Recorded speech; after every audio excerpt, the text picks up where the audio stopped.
আপনি বললেন পৃথিবীর সবচেয়ে দুই নিকৃষ্ট জাতির উদাহরণ দেখতে বললেন, জি। হিন্দুর উদাহরণ এক নম্বর কেন? সারা বাংলাদেশের সীমান্তগুলোতে যখন সমস্যা হচ্ছে, আমাদের যুবকেরা ফেসবুকে ট্রল করতেছে যে ভারতের মানুষের টয়লেট নাই, ভারতের মানুষেরা গোমূত্র পান করে, ইত্যাদি ইত্যাদি ইত্যাদি, অসংখ্য ট্রল। তো আমি মধ্যে নিমজ্জিত। এই দুই আয়াতের যদি আমরা সঠিক অর্থ করি বুঝার স্বার্থে, তাহলে সঠিক অর্থ হচ্ছে, আবারও শুনেন, ওয়াল আসর, শপথ সময়ের, ইন্নাল ইনসানা লাফি খুসর, নিশ্চয় সব মানুষ সময় নষ্ট করে। প্রথমে কি বললাম? প্রথমে বললাম শপথ সময়ের, নিশ্চয় সব মানুষ ক্ষতিগ্রস্ত। এখন কি বললাম? শপথ সময়ের, নিশ্চয় সব মানুষ সময় নষ্ট করে।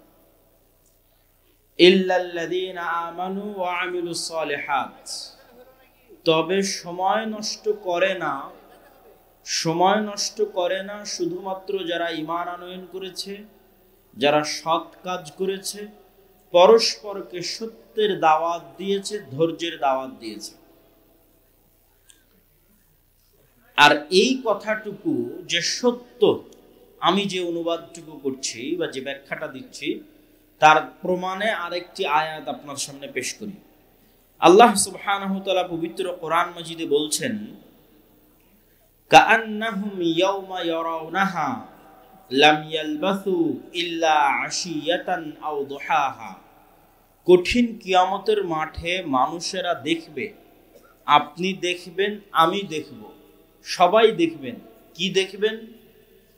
যে সবাই সেই দিন দেখবে, ইয়াওমা ইয়ারাউনাহা, দেখবে যে লাম ইয়ালবাসু, তারা দুনিয়াতে বসবাস করেনি, ইল্লা আশিয়াতান আও দুহাহা, হয় এক রাত বসবাস করেছে অথবা এক সকাল বসবাস করেছে। আবারও বলি, আপনাদের অনেকে এখানে উপস্থিত আছেন যাদের বয়স 20, 30, 40, 50, 60, 70।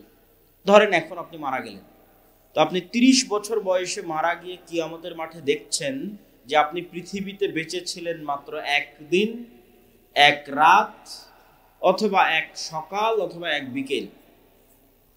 80 বছর বয়সের বৃদ্ধ চাচা মারা গিয়ে দেখতেছে কিয়ামতের মাঠে, তিনি জানেন যে আমি পৃথিবীতে 80 বছর ছিলাম, অথচ উনি দেখছেন যে উনি পৃথিবীতে মাত্র এক রাত ছিলেন, পৃথিবীতে মাত্র একদিন ছিলেন, পৃথিবীতে মাত্র এক সকাল ছিলেন। আজীব! কেন এরকম? ওই যে ওয়াল আসর ইন্নাল ইনসানা লাফি খুসর, বেঁচেছে তো 80 বছর, কিন্তু পুরোটাই সময় নষ্ট। তো ওই জন্য ওইটার কিয়ামতের মাঠে দেখা যাচ্ছে না, কেন সবটাই সময় নষ্ট হয়ে গেছে। তো যতটুকু সময় নষ্ট হয়নি অতটুকু মিলে দাঁড়িয়েছে এক দুপুর, এক সকাল, এক দিন, অথবা এক রাত। সারা জীবনের যতটুকু সময় সে নষ্ট করেনি। আল্লাহ কোরআনে বলছে, আমি শুধু অনুবাদ করছি, আল্লাহ সুবহানাহু ওয়া তাআলা কোরআনে বলছেন শপথ সময়ের, নিশ্চয় সব মানুষ সময় নষ্ট করে। আবার আর এক আয়াতে বলছেন অবশ্যই অচিরেই কিয়ামতের মাঠে মানুষ দেখবে তারা পৃথিবীতে বেঁচে ছিল মাত্র একদিন, এক রাত, এক সকাল, এক দুপুর। মানে ওই এক রাত, ওই এক দুপুর, ওই এক সকাল, তার পুরো 80 বছরের জীবন মিলিয়ে যতটুকু সময় কাজে লাগিয়েছিল, সময় নষ্ট করেনি, অতটুকু এক রাত, একদিন, এক সকাল। এবার আপনার মনে প্রশ্ন আসবে, তাহলে শুধু যারা ঈমান আনয়ন করছে, সৎ আমল করছে, পরস্পরকে সত্যের দাওয়াত দিচ্ছে, ধৈর্যের দাওয়াত দিচ্ছে, এরাই কাজ করতেছে, তাহলে কি আমরা বাড়িঘর, স্ত্রী পুত্র, আত্মীয় স্বজন, ব্যবসা বাণিজ্য, কৃষি সব কাজ বাদ দিয়ে শুধু আল্লাহর ইবাদত করব? না হলে তো পুরো সময় নষ্ট হিসেবে ধরা হচ্ছে। এর উত্তর হচ্ছে, আমালে সালেহ, সৎ আমল এক ব্যাপক অর্থবোধক শব্দ। সৎ আমল এরকম কোন শব্দ নয় যে আপনি শুধু সালাত আদায় করলেই সৎ আমল হবে। সৎ আমল এরকম কোন শব্দ নয় যে শুধু কোরআন তেলাওয়াত করলেই সৎ আমল হবে। যেমন আরেকটা উদাহরণ দিয়ে বুঝাই, রিজিক। আমরা মনে করি রিজিক মানে শুধু খাওয়া। এখন আমাকে এক কাপ চা দিল তো হয়তো এটা রিজিক। জি না, আমার যে মেয়ের সাথে বিবাহ হয়েছে সেই স্ত্রী আমার জন্য রিজিক। আমাকে আল্লাহ যে কয়টা সন্তান দিয়েছে, আপনাকে দিয়েছে, সন্তান আপনার জন্য রিজিক। আপনি আজকে সমাজে যে সম্মান ও মর্যাদা অর্জন করেছেন ওটা আপনার জন্য রিজিক। আপনি যে জ্ঞান অর্জন করেছেন এটা আপনার জন্য রিজিক। আপনি যে পদবি অর্জন করেছেন সেটাও আপনার জন্য রিজিক। রাষ্ট্রের যা দায় দায়িত্ব পেয়েছেন সেটাও রিজিক। তো রিজিক যেমন ব্যাপক অর্থবোধক, সৎ আমল তেমন ব্যাপক অর্থবোধক। রাসূলুল্লাহ সাল্লাল্লাহু আলাইহি ওয়াসাল্লাম বলেন, ইন্নাদ দুনিয়া কুল্লুহা মালউনা, পৃথিবী আর পৃথিবীর মধ্যে যা কিছু আছে সবকিছু অভিশপ্ত। অনেক বড় কথা, অনেক ভয়ঙ্কর কথা যে পৃথিবী আর পৃথিবীর মধ্যে যা আছে সবই অভিশপ্ত, তবে যতটুকু আল্লাহর জন্য করা হয়। তো এই যে যতটুকু আল্লাহর জন্য করা হয় এটাও ব্যাপক অর্থবোধক। সৎ আমল এটাও ব্যাপক অর্থবোধক। সেই ব্যাপক অর্থটা কি?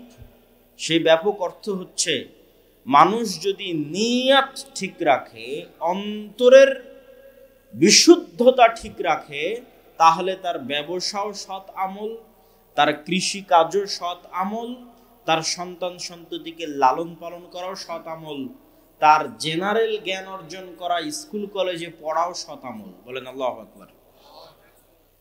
শুধু নিয়ত ঠিক রাখতে হবে এবং আল্লাহর সন্তুষ্টির জন্য হতে হবে। যেমন ধরেন এখানে যদি কোনো ব্যবসায়ী উপস্থিত থেকে থাকেন, রাসূলুল্লাহ সাল্লাল্লাহু আলাইহি ওয়াসাল্লাম বলছেন, আত-তাজির আস-সাদুক আল-আমিন ইয়াকুনু ইয়াউমাল কিয়ামাহ মা'আন নাবিয়্যিন ওয়াশ শুহাদা। সত্যবাদী, আমানতদার ব্যবসায়ী, আবার শুনেন, সত্যবাদী, আমানতদার ব্যবসায়ী কিয়ামতের মাঠে নবীদের সাথে থাকবে, শহীদদের সাথে থাকবে। তাহলে ব্যবসাও তো সৎ আমল হয়ে গেল। শুধু কি যুক্ত করা হলো? সত্যবাদী ব্যবসায়ী, আমানতদার ব্যবসায়ী। মানে যে ব্যবসা করতে গিয়ে চিন্তা করবে যে আমি আল্লাহর বিধান, আল্লাহর আদেশ মেনে ব্যবসা করব। যে বিবাহ করতে গিয়ে, সন্তান সন্ততি লালন পালন করতে গিয়ে চিন্তা করবে আমি আল্লাহর কথা অনুযায়ী করব। যে কৃষি কাজ করতে গিয়ে চিন্তা করবে আমি আল্লাহর কথা অনুযায়ী করব। তো জীবনের প্রত্যেক যে কাজ সে আল্লাহর সন্তুষ্টি অনুযায়ী, আল্লাহর দেখানো পথ অনুযায়ী করবে, সেটি সৎ আমল আর সেটি কাজে লাগবে। ওটা সময় নষ্ট হয়নি, ওটা কাজে লাগবে। সম্মানিত উপস্থিতি, সময় কেমন গুরুত্বপূর্ণ, সময় কত গুরুত্বপূর্ণ এটা আপনাকে বোঝানোর জন্য একটি উদাহরণই যথেষ্ট। সেটি হচ্ছে, আমি এবং আপনি কোনো জায়গায় বসবাস করি না। আপনার এবং আমার বাড়ি চারঘাটেও নয়, রাজশাহীতেও নয়, নওদাপাড়াতেও নয়, ডাঙ্গিপাড়াতেও নয়, বাংলাদেশেও নয়। এবং এটি বিজ্ঞানের দৃষ্টিতে বাস্তব, যেটা এখন আমি বলতেছি। আমার এবং আপনার বাড়ি হচ্ছে যেই সালে জন্মগ্রহণ করেছি আর যেই সালে মৃত্যুবরণ করব, এই সময়টুকুর মধ্যে আমরা বসবাস করি। তার কারণ এই চারঘাটের মাটিতে আজ থেকে 500 বছর আগেও মানুষ ছিল না? ছিল না? ছিল। তো ওরা যদি চারঘাটেই বসবাস করবে তো আজ নাই কেন? তার মানে ওরা আসলে চারঘাটে বসবাস করেনি, সময়ে বসবাস করেছে। একটা নির্দিষ্ট সময়ে আল্লাহ তাদেরকে পাঠিয়েছিলেন, ওই সময় চলে গেছে, তারাও চলে গেছে। তো আমরাও এক নির্দিষ্ট সময় নিয়ে পৃথিবীতে এসেছি, এই নির্দিষ্ট সময় চলে যাবে, আমরাও চলে যাব। আর আল্লাহ সময়ের শপথ এমনি করেননি। ওয়াল আসর, শপথ সময়ের শপথ এমনি করেন। সময় জিনিসটা অতি গুরুত্বপূর্ণ, এই জন্য সময়ের শপথ করা আছে। এবং সময় আল্লাহর আশ্চর্যজনক সৃষ্টিগুলোর একটা সৃষ্টি। সময় কত আশ্চর্যজনক সৃষ্টি! সময়ের আশ্চর্যজনকতা যদি আপনি বুঝতে চান, তাহলে এতটুকু বুঝতে হবে যে সময় আপেক্ষিক। সব বিজ্ঞানের ছাত্ররা জানে যে সময় আপেক্ষিক। আর আপনাকে উদাহরণ দিলে আপনিও বুঝবেন যে হ্যাঁ, সত্যি সময় আপেক্ষিক। আমি পায়ে হাঁটতেছি, আমার জন্য সময় একরকম। যে ট্রেনে যাচ্ছে তার জন্য সময় একরকম। যে বিমানে যাচ্ছে তার জন্য সময় একরকম, কিন্তু দুঃখজনক হচ্ছে আমি পায়ে হেঁটেও, বিমানে চলেও, ট্রেনে চলেও আলোর গতিতে চলতে পারছি না। এই জন্য সময়ের বাধ্যবাধকতার মধ্যেই বসবাস করতেছি। আমি কিন্তু সময়ের বাধ্যবাধকতা পার হয়ে যেতে পারবো, এই জন্য সময় আপেক্ষিক। যদি আমি সময় আলোর গতিতে চলতে পারতাম, অথবা আলোর চেয়ে বেশি গতি ধারণ করতে পারতাম, তাহলে আমি সময়কে বিজয় করে নিতাম। এবং বিজ্ঞানীরা প্রমাণ করেছে যে আপনার এই পৃথিবীতে সময়ের দ্রুততার গতি কি? 24 ঘন্টা। 24 ঘন্টায় একদিন এক রাত, এটা হচ্ছে পৃথিবীতে সময়ের দ্রুততার গতি। এই গতি যদি আর অন্য কোনো গ্রহে এর চেয়ে কম অথবা বেশি হয়, তাহলে এখান থেকে একটা মানুষকে উঠিয়ে যদি আমরা ওই গ্রহে পাঠিয়ে দিই, ধরেন কোনো একটা সিস্টেমে পাঠিয়ে দিলাম, ওই মানুষ ওই গ্রহে আর 50 বছর থেকে যদি পৃথিবীতে আগমন করে, তাহলে ওর আর যে সমবয়সী বন্ধু ছিল তাদের চেহারা আর ওর চেহারা মিলবে না। দেখা যাবে ওর সমবয়সী বন্ধু বৃদ্ধ হয়ে গেছে, আর দেখা যাবে ও তখনও যুবক আছে। কেননা ওর জন্য সময় ভিন্নভাবে অতিক্রম হয়েছে, কেননা ও এমন জায়গায় ছিল যেখানে সময়ের গতি ছিল ভিন্ন। এগুলো আমি বলছি না, বিজ্ঞানীরা বলছে। এবং আপনি আরো আশ্চর্য হবেন যে আমরা যদি আজ এখান থেকে অনেক দূরের গ্রহে ভ্রমণ করি, কয়েক লক্ষ, কয়েক হাজার, কয়েক ট্রিলিয়ন, মিলিয়ন কিলোমিটার দূরের, তাহলে অনেক দূরের গ্রহের আলো আমাদের কাছে আসতে যেমন সময় লাগে, এই গ্রহের আলো ওই গ্রহে যেতে সময় লাগবে। তো আপনি ওই রকম দূরত্বের গ্রহে বসে যদি দূরবীন লাগিয়ে মক্কায় দেখেন, তো দেখবেন যে বদরের যুদ্ধ হচ্ছে, দেখবেন যে আল্লাহর নবী হেঁটে বেড়াচ্ছে।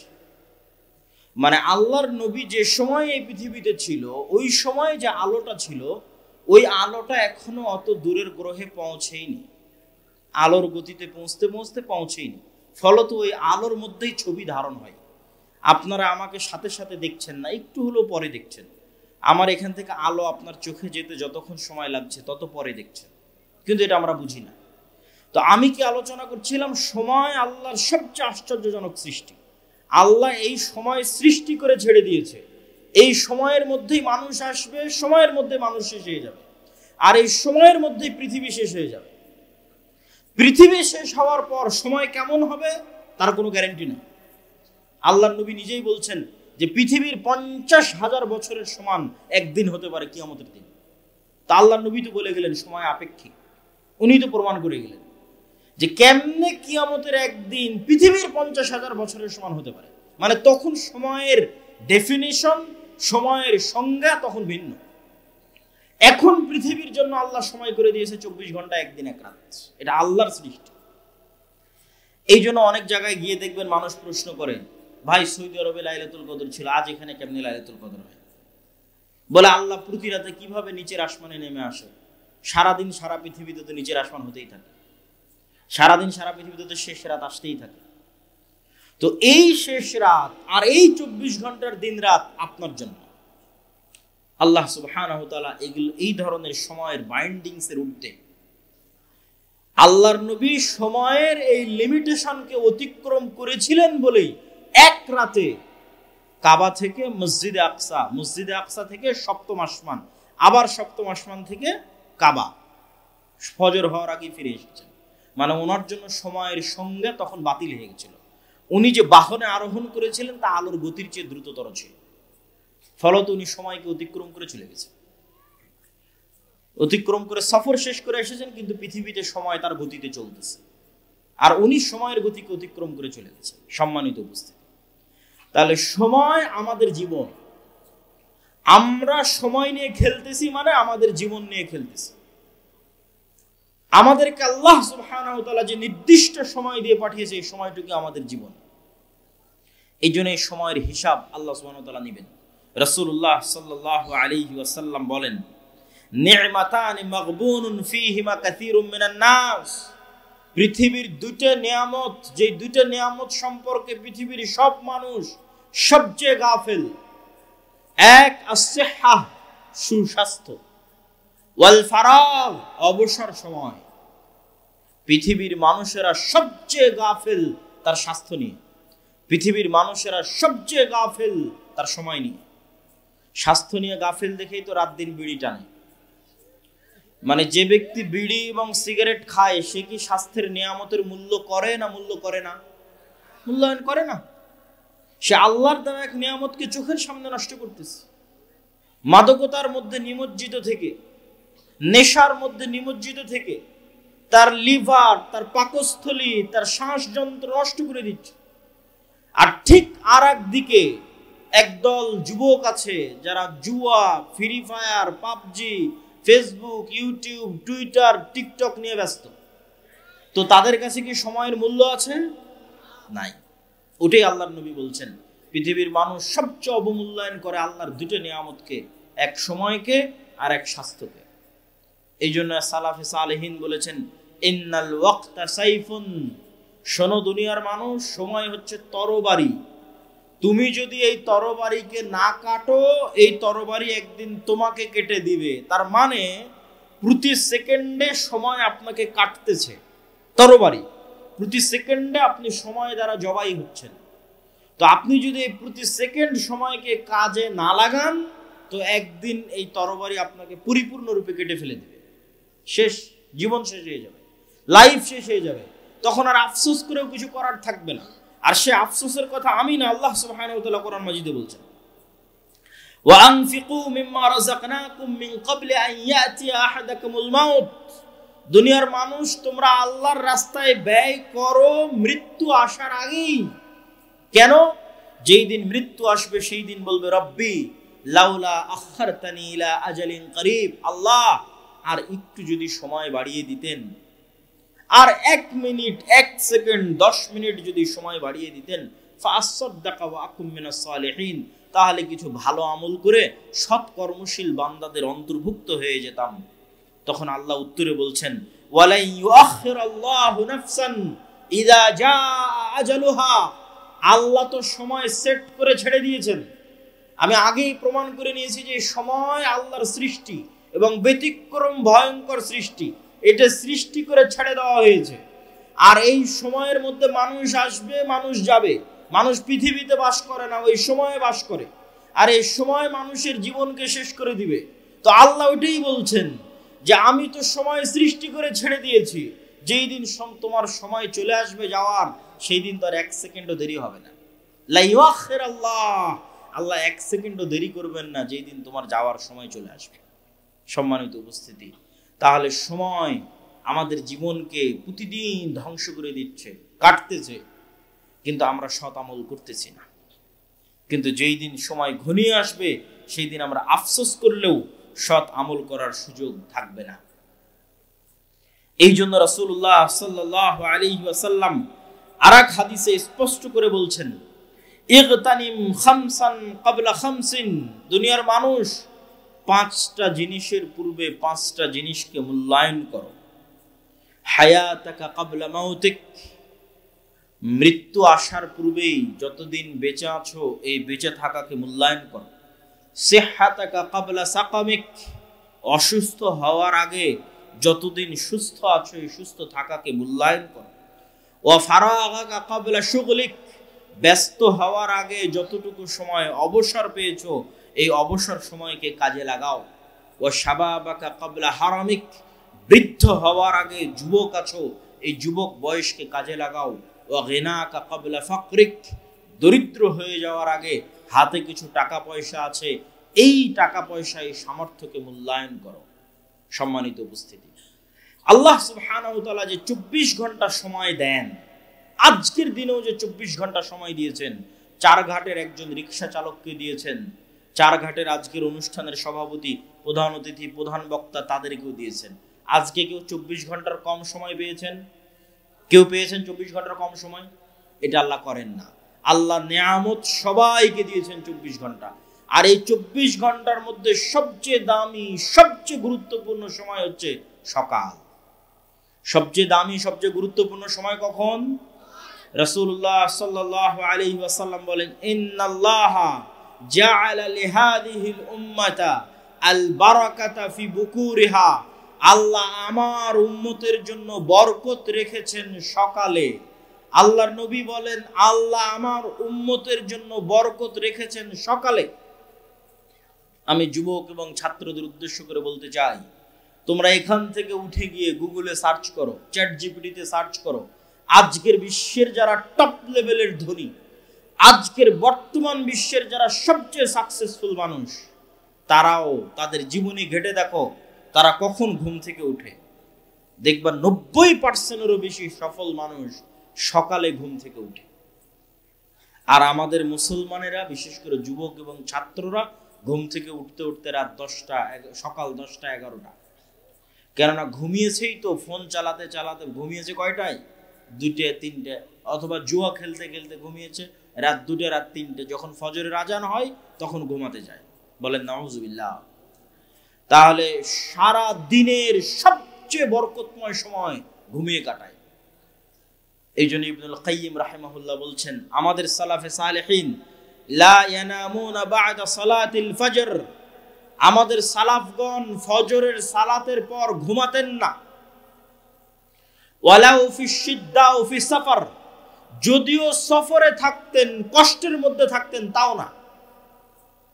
যদিও রাত জাগতেন তাও না। তাহলে রাত জাগলে কি করতেন, সফরে থাকলে কি করতেন? দেখেন উনি সমাধান দিচ্ছে। বলছে ইয়ান্তাজিরুনা ইলা তুলুইশ শামস, যদি খুব কঠোর পরিশ্রম করে রাত জেগেছে, ঘুমাতে হবে, কিছু করার নাই। সারা রাত সফর দিয়েছে, ঘুমাতে হবে, কিছু করার নাই।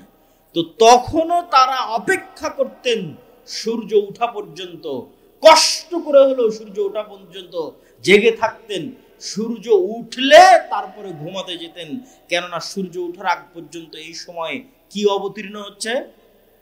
কথা বলে না যে কি অবতীর্ণ হচ্ছে? বরকত অবতীর্ণ হচ্ছে। এই জন্য সালাফে সালেহিন সূর্য উঠা না পর্যন্ত সফরে থাকলেও তারা ঘুমাতেন না। আমরা মুসলমানেরা আজকে এত পিছিয়ে, এত অবহেলিত, তার সবচেয়ে বড় কারণগুলোর একটা বড় কারণ হচ্ছে, একে তো মুসলমানদের কাছে সময়ের কোনো মূল্য নাই। পৃথিবীর সবচেয়ে বেশি সময় নষ্ট করার মতো সময় আছে মুসলমানদের কাছে, আর বাংলাদেশের বাঙালিদের কাছে তো আরো বেশি। শেখ আব্দুর রাজ্জাক বিন ইউসুফ কিন্তু এমনি বলেন না যে আপনারা ওই রাস্তাঘাটে বসে আড্ডা পিটিয়েন না, মানে যার সময়ের দাম নাই সেই রাস্তাঘাটে বসে আড্ডা পিটে। আর আমি ইংল্যান্ডে দেখেছি, ইউরোপে দেখেছি যে আড্ডা বলতে কি, বই পড়া। আপনি ট্রেনে সফর করবেন তাও দেখবেন মানুষ বই পড়ছে, এয়ারপোর্টে বিমানবন্দরে যাবেন বিমানে দেখবেন তাও মানুষ বই পড়ছে। আর গোটা বাংলাদেশ ঘুরলেও আপনি কোনো মানুষের হাতে বই পাবেন না যে বাহিরে কেউ কোথাও বই নিয়ে বসে আছে। বরং সব জায়গায় চলতেছে গীবত, আড্ডা, নিন্দা। আর গণতান্ত্রিক রাজনীতি এত জঘন্য, এত নিকৃষ্ট যে মানুষকে গীবত করাই শেখায়। আর আমাদের আলেম ওলামা এবং দিনী ভাইদের জন্য আরো বড় অ্যালার্মিং, আরো বড় ভয়ঙ্কর অ্যালার্মিং, যে যারা দিনের কথা বলে, কোরআনের কথা বলে, হাদিসের অনুসারী বলে নিজেদের দাবি করে, তারাও গল্পে বসলে একটা কোরআনের আয়াত নিয়ে গল্প করে না, একটা আল্লাহর নবীর হাদিস নিয়ে গল্প করে না। এরাও গল্প করে কোন বক্তা কি বললো, কে কার বিরুদ্ধে লেগে গেল। যে সবাই সময় নষ্ট করতেছে, কেউ প্রোডাক্টিভ কিছু করতেছে না, যেই কাজ দিয়ে দেশ ও জাতির কোনো উপকার হবে এটা কেউ করতেছে না। তাহলে আপনার জাতি উন্নত হবে কি হবে, কিভাবে? সম্মানিত উপস্থিতি, ফজর এবং সকাল যে অতি গুরুত্বপূর্ণ, অতি প্রয়োজনীয়, সে সম্পর্কে পবিত্র কোরআনের কিছু আয়াত আপনাদের সামনে তুলে ধরতে চাই। যে আল্লাহ সুবহানাহু ওয়া তাআলা শুধু সকালকে লক্ষ্য করে কতগুলো আয়াত বলেছেন। ওয়াল ফজর ওয়া লায়ালিন আশর, সূরা ফাজর শুরু করছেন আল্লাহ যে শপথ সকালের, শপথ ফজরের। আল্লাহ সুবহানাহু ওয়া তাআলা আরেক জায়গায় বলেন ওয়াদ-দুহা, শপথ সকালের। আরেক আয়াতে আল্লাহ সুবহানাহু ওয়া তাআলা বলেন ওয়াস-সুবহি ইযা তানাফফাস, শপথ সকালের, যখন সকাল প্রস্ফুটিত হয়। আরেক আয়াতে আল্লাহ সুবহানাহু ওয়া তাআলা বলেন ওয়ান-নাহারি ইযা তাজাল্লা, শপথ সকালের, শপথ দিনের শুরুর, যখন দিন প্রজ্বলিত হয়। আর অসংখ্য আয়াতে আল্লাহ সুবহানাহু ওয়া তাআলা সকালের শপথ করেছেন, ফজরের শপথ করেছেন, দিনের শুরুর শপথ করেছেন। আর এটা শুধু কোরআন এবং হাদিস দিয়ে জানার বিষয় নয়, আপনি যদি পৃথিবী পরিচালনায় আল্লাহর মূলনীতি দেখেন, পৃথিবী পরিচালনায় আল্লাহর মূলনীতি, যে আল্লাহ কেমনে পৃথিবী চালায়, আল্লাহর সিস্টেমটা কি, তাহলে আপনি দেখবেন ফুল কখন ফোটে? সকালে। আপনি এটা আল্লাহই সিস্টেম করে দিয়েছে যে ফুল ফুটবে সকালে। আপনি আল্লাহর পরিচয় পৃথিবী পরিচালনার সিস্টেম যদি দেখেন, দেখবেন পাখি, মোরগ, মুরগি এরা সব সকালবেলা ডাকতেছে। তো এরকম প্রকৃতির দিকে যদি আপনি গভীর থেকে গভীর দৃষ্টি দেন, দেখবেন আল্লাহ প্রকৃতি সাজিয়েছে এভাবে যে সারা প্রকৃতি সকালে জেগে যায়। তো যেখানে সারা প্রকৃতি সকালে জাগতেছে, আপনি নিশ্চিত থাকেন আপনার শরীরের ব্লাড সার্কুলেশন, আপনার ব্রেনের কার্যক্ষমতা ওভাবেই জাগে। আপনি বিজ্ঞানীদের কাছে যান, ডাক্তারের কাছে যান, যে চন্দ্রের উত্থান পতনের সাথে মানুষের রক্তের উত্থান পতন হয় কিনা, সকাল সন্ধ্যা এবং রাতের সাথে মানুষের ব্রেন এবং রক্ত কাজ করে কিনা। ডাক্তারেরা আপনাকে সহমত জানাবে যে হ্যাঁ, মানুষেরও প্রাকৃতিকভাবে মানুষের শরীরের রক্ত, মানুষের ব্রেন সকালে বেশি প্রোডাক্টিভ থাকে। তো সারা পৃথিবী সকালে জাগিয়ে রেখেছে আল্লাহ, আপনার শরীরকেও জাগিয়ে রেখেছে সকালে, কিন্তু আপনি জোরপূর্বক সকালে ঘুমাচ্ছেন। আপনি যদি ব্যর্থ না হন, আপনি যদি অসফল কাম না হন, আপনি যদি আপনার জীবনে আনসাকসেসফুল না হন, গরিব না থাকেন, দরিদ্র না থাকেন, অনুন্নত না থাকেন, তাহলে পৃথিবীতে আর কেউ গরিব, দরিদ্র, অনুন্নত থাকবে না। আর যদি আপনি সকালকে একবার কাজে লাগানো শুরু করেন, একবার, যে কোনো ছাত্র, যে কোনো ব্যবসায়ী, যে কোনো কৃষক যে বলবে যে না আমি ফজরের সালাতে উঠব এবং ফজরের পরের এই সময়কে কাজে লাগাবো, তাকে ধনী হতেই হবে। এটি নিয়ম পৃথিবীর। আল্লাহ সুবহানাহু ওয়া তাআলা বলেন, ফাইদা কুদিয়াতিস সালাত ফান্তাশিরু ফিল আরদ ওয়াবতাগু মিন ফাজলিল্লাহ। যখন সালাত আদায় শেষ হয়ে যায়, ফজরের সালাত, ফরজ সালাত, যখন সালাত আদায় শেষ হয়ে যায়, তোমরা আল্লাহর জমিনে ছড়িয়ে পড়ো আর আল্লাহর দয়া অনুসন্ধান করো। আবারও শুনেন, তোমরা আল্লাহর জমিনে ছড়িয়ে পড়ো, আল্লাহর দয়া অনুসন্ধান করো। ওই যে একটা ধানের বীজ বপন করেছেন, ওখান থেকে গাছ উৎপন্ন হচ্ছে, এটা আল্লাহর দয়া। পৃথিবীর প্রত্যেক ইঞ্চি জায়গায় আল্লাহর দয়া ছড়িয়ে ছিটিয়ে আছে। পৃথিবীর এমন কোন জায়গা যেখান থেকে 1 টাকা হালাল উপায়ে অর্জন করা যাবে, ওই 1 টাকা আল্লাহর দয়া, ওইটা আল্লাহ অনুসন্ধানে বেরিয়ে পড়তে বলেছেন। ফজরের সালাতের পর আল্লাহ সুবহানাহু ওয়া তাআলা ঘুমাতে বলেননি। অতএব হে যুবক ভাইয়েরা, হে চারঘাটের মানুষেরা, আপনাদের যে লাইফ স্টাইল, জীবনের যে ধরন, এটা আপনার স্বাস্থ্যকে ধ্বংস করছে, আপনার শরীরকে ধ্বংস করছে, আপনার সময়কে নষ্ট করছে, আপনাকে গরিব বানিয়ে দিচ্ছে। এই সময়কে আপনাকে কাজে লাগাতে হবে। এই পুরো 24 ঘন্টার সময়ের মধ্যে সকালের পরের দ্বিতীয় গুরুত্বপূর্ণ সময়, একটা গুরুত্বপূর্ণ সময় আপনাদের সামনে আলোচনা করলাম সকাল, আর একটা দ্বিতীয় গুরুত্বপূর্ণ সময় হচ্ছে রাতের শেষ ভাগ। আল্লাহ সুবহানাহু ওয়া তাআলা যদি পৃথিবীতে কাউকে বড় থেকে বড় সফলতা দান করতে চান, যে বড় থেকে বড় সফলতা আল্লাহ দান করবেন, তাহলে রাতের সালাত, রাতের শেষ অংশের সালাতের কোনো বিকল্প নাই, যাকে বলে তাহাজ্জুদের সালাত। একটা দলিল দিয়ে এই পয়েন্টের আলোচনা শেষ করব। আল্লাহ সুবহানাহু ওয়া তাআলা রাসূল সাল্লাল্লাহু আলাইহি সাল্লামকে বলছেন কোরআনে, ওমিনাল লাইলি ফাতাহাজ্জাদ বিহি নাফিলাতাল লাক আসা আইয়াবআসাকা রাব্বুকা মাকামান মাহমুদা। হে মুহাম্মদ বলেন সাল্লাল্লাহু আলাইহি ওয়াসাল্লাম, আপনি অবশ্যই রাতের শেষ অংশে সালাত আদায় করুন। আপনি অবশ্যই রাতের শেষ অংশে অল্প হলেও সালাত আদায় করুন।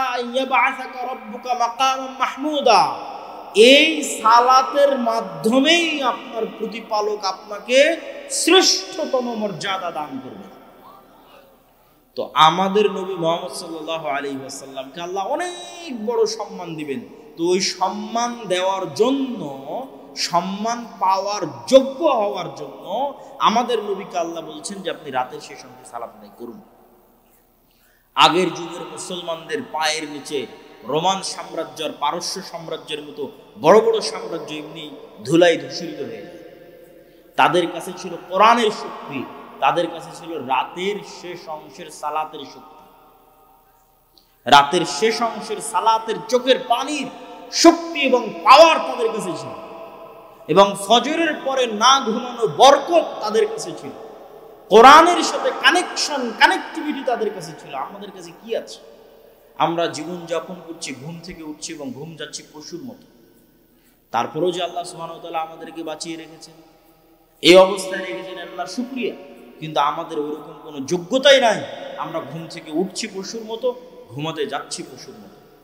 সম্মানিত উপস্থিতি, আমরা আলোচনা করছিলাম সময়ের গুরুত্ব সম্পর্কে। এবার এই সময়ের গুরুত্বের শেষ পয়েন্ট, তারপরে আমার বক্তব্যের দ্বিতীয় অংশে চলে যাব, ইসলামী রাষ্ট্র।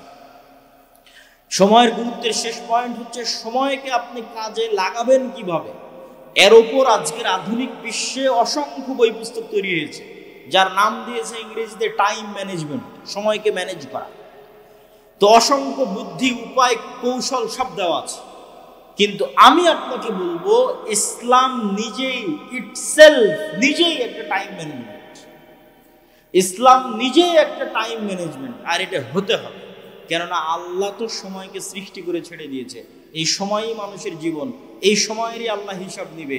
এই সময়ের মধ্যে মানুষ হারিয়ে যাবে। মহাকালের গর্ভে হাজার হাজার লক্ষ লক্ষ কোটি কোটি মানুষ হারিয়ে গেছে, আবার মহাকালের গর্ভে আমরা হারিয়ে যাবো। এই মহাসময়ই তো সব কিছু। তো এই জন্য সময়ের গুরুত্ব তো ইসলামে থাকবেই। তারপর আপনাদের বুঝানোর সুবিধার্থে বলি, ইসলামের কোন ইবাদতটা সময়ের সাথে সম্পৃক্ত নয়? আপনি নিজে বসে থেকে এখন চিন্তা করেন যে ইসলামের কোন ইবাদতটা টাইমের সাথে রিলেটেড নয়। যেমন 5 ওয়াক্ত সালাত, এটা কি সময়ের সাথে সম্পৃক্ত না সম্পৃক্ত না? না এমনি এক সময় উঠে একবারে 5 ওয়াক্ত সালাত আদায় করে নিলাম, হয়ে গেল? এইটা কিন্তু হবে না যে আমি ঠিক আছে এখন 10টা বাজে, এই 10টার সময় 5 ওয়াক্ত সালাত সমান যতগুলো রাকাত হয় তার সব একবারে পড়ে নিলাম, সারাদিনের নামাজ শেষ। এরকম কোনো ফতোয়া আছে? তাহলে প্রত্যেক সালাতের নির্দিষ্ট সময় আছে না? প্রত্যেক সালাতের সময় আছে, মানে ওই সময়টা তো চলে যাচ্ছে, সেভ হয়ে যাচ্ছে। ওই সময়ের মধ্যে আপনি কি করলেন? ওই সময়টুকুর মধ্যে আপনার একটা সালাত থাকা লাগবে। আপনার জীবন থেকে একটা সময় রানিং, আল্লাহ মহাকাল সৃষ্টি করে দিয়েছে, দৌড়াচ্ছে, হাজার হাজার কোটি কোটি কিলোমিটার গতিতে দৌড়াচ্ছে, যেটা আমি দেখতে পাচ্ছি 24 ঘন্টা। এই দৌড়ানোর মধ্যে আমার একটা কাজ থাকতে হবে। সকালে ফজর, দুপুরে জোহর, বিকেলে আসর, মাগরিব, সন্ধ্যায়, রাতে এশা, এগুলো একটা করে ছুটে গেল, মানে ওই সময়টা গ্যাপ চলে গেল, মানে ওই সময়ে আর আমার নামে কোনো নামাজ নেই। গ্যাপ, সময় কিন্তু সেভ হয়ে গেছে, সময় কিন্তু পার হয়ে গেছে, কিন্তু আমার নামে কোনো সালাত নাই। তো ইসলাম নিজেই একটা টাইম ম্যানেজমেন্ট। এখানে এমন একটা ইবাদত আপনি আমাকে দেখান যে ইবাদতের সময় দেওয়া না। আপনি যদি রমজানের কথা বলেন, আপনি যদি সাহারির কথা বলেন, আপনি যদি ইফতারির কথা বলেন, আপনি যদি ঈদের কথা বলেন, ঈদের নামাজের কথা বলেন, ঈদের নামাজ কখন পড়তে হবে, আপনি যদি কুরবানির কথা বলেন, কুরবানি কখন দিতে হবে, সিয়াম কখন শুরু হবে, নফল সিয়াম, সপ্তাহের সিয়াম, মাসের সিয়াম, প্রত্যেকটা ইবাদত সময়ের সাথে সম্পৃক্ত। যাকাতের কথাও যদি বলেন, যাকাতের হিসাব, ওটাও বছর, ওটাও সময়ের সাথে সম্পৃক্ত। হজের কথা যদি বলেন, হজ কখন করবেন, ওটাও সময়ের সাথে সম্পৃক্ত। সম্মানিত উপস্থিতি, তো ইসলাম নিজেই একটা টাইম ম্যানেজমেন্ট। কেউ যদি ইসলামকে শুধু অনুসরণ করে, চোখ বন্ধ করে, তো ওর সময় নষ্ট কম হবে। তার শুধু একটা উদাহরণ দিই যুবক এবং ছাত্রদের জন্য, যে ধরেন আপনি ফজরের সালাত পড়ে যুবকেরা হয়তো গেম খেলতে বসে গেছে, হয়তো কোথাও খেলা দেখতে বসে গেছে, হয়তো জুয়ার আড্ডায় গেছে। তো ও যদি বেনামাজি হয়, তো আর কোনোদিন স্মরণ পড়বে না যে আমি কি করছি আর আমার কি করা উচিত। একটা মুভি দেখতেই সারাদিন পার হয়ে যাবে, একটা সিরিয়াল একের পর এক দেখতেই সারাদিন সারা রাত পার হয়ে যাবে। কিন্তু ওর যদি নামাজের বিষয়ে সচেতনতা থাকে, তাহলে জোহরের যখন আজান হবে, ওকে উজু করতে হবে, ফ্রেশ হতে হবে, মসজিদে যেতে হবে। ও অন্তত একটা ভাবার সময় পেল, কিরে সকাল থেকে তো সব সময় নষ্ট করলাম, এখন কি করব জোহরের পরে।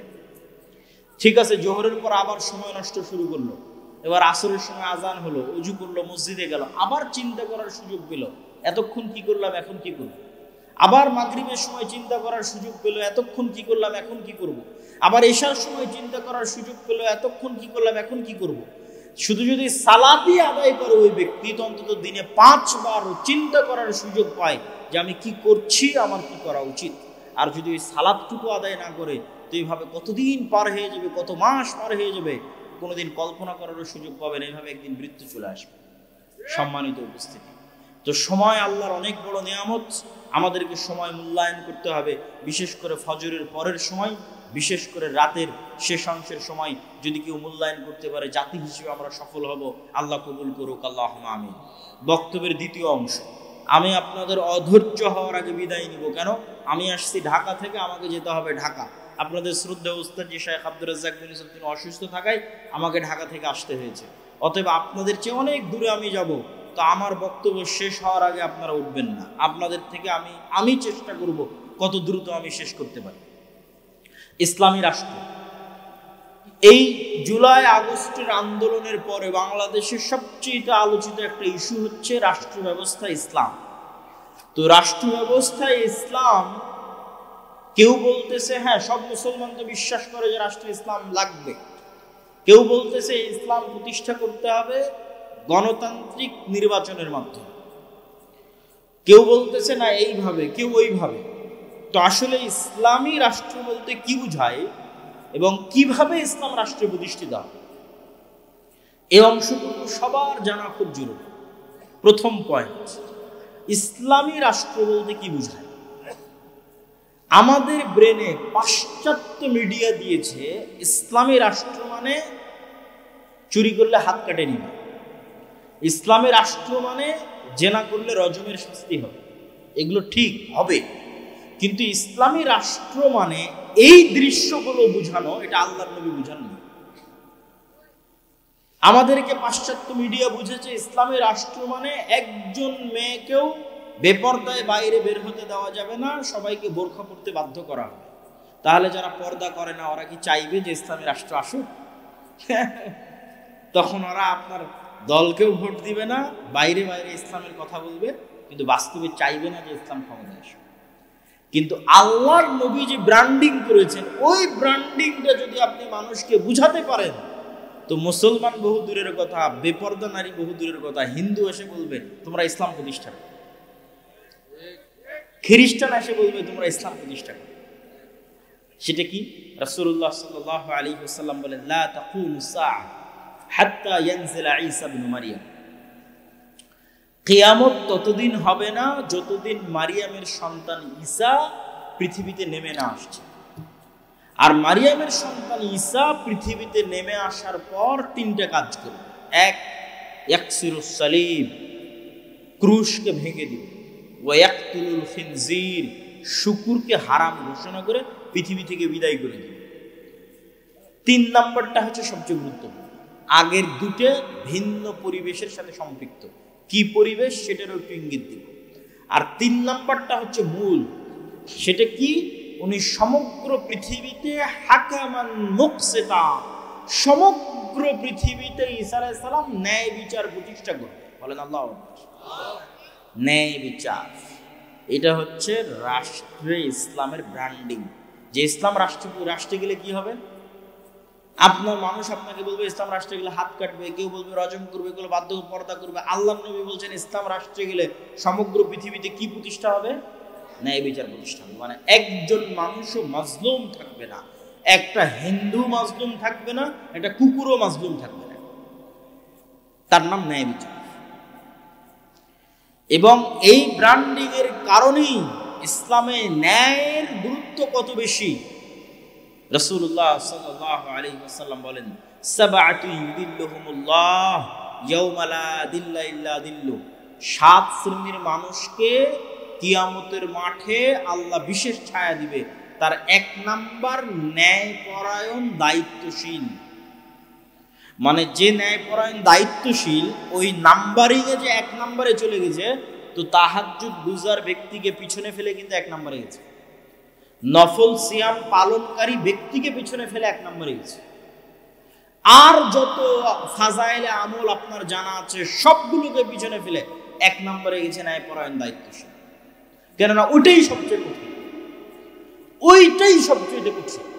আর ওইটা একমাত্র সত্যিকার মুসলিমই ওইটা প্রতিষ্ঠা করতে পারে। ন্যায়ের গুরুত্ব আল্লাহর নিকটে কত বেশি, আল্লাহ সুবহানাহু ওয়া তাআলা বলছেন, ইন্নাল্লাহা ইয়া'মুরুকুম বিল আদল। আল্লাহ তোমাদেরকে ন্যায় প্রতিষ্ঠা করার আদেশ দিয়েছেন। আল্লাহ আরো বলেন, লা ইয়াজরিমান্নাকুম শানআনু কওমিন আলা আল্লা তা'দিলু, হে মুমিনেরা, হে মুসলমানেরা, নির্দিষ্ট কোনো মানুষের প্রতি তোমার অন্তরে থাকা ক্ষোভ, নির্দিষ্ট কোনো দলের প্রতি তোমার অন্তরে থাকা হিংসা তোমাকে যেন অন্যায় করতে উদ্বুদ্ধ না করে, বরং ন্যায় প্রতিষ্ঠা করো, আর এটিই তাকওয়া। আল্লাহর নবী সন্তান সন্ততিকে চুমু দেওয়ার ক্ষেত্রে, ভালোবাসার ক্ষেত্রে ন্যায় প্রতিষ্ঠা করতে বলেছেন।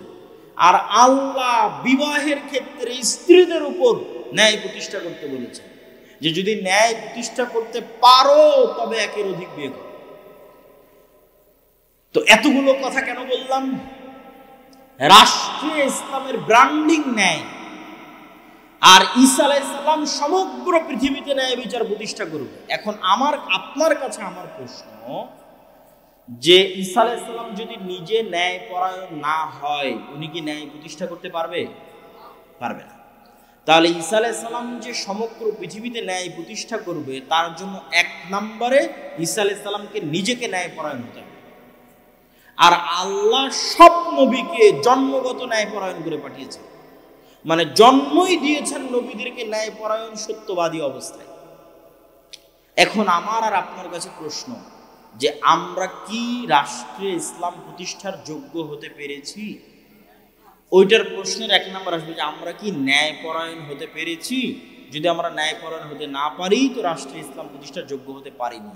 এবার বাস্তব উদাহরণে আসেন। আপনাদের এই চারঘাট, বাঘা, রাজশাহীর এই অঞ্চলের যত মানুষ আপনারা এখানে উপস্থিত আছেন, যতজন মিডিয়ার মাধ্যমে শুনবেন, আশেপাশের পাড়া প্রতিবেশী সবার কাছে চেক করবেন আমার এই প্রশ্ন।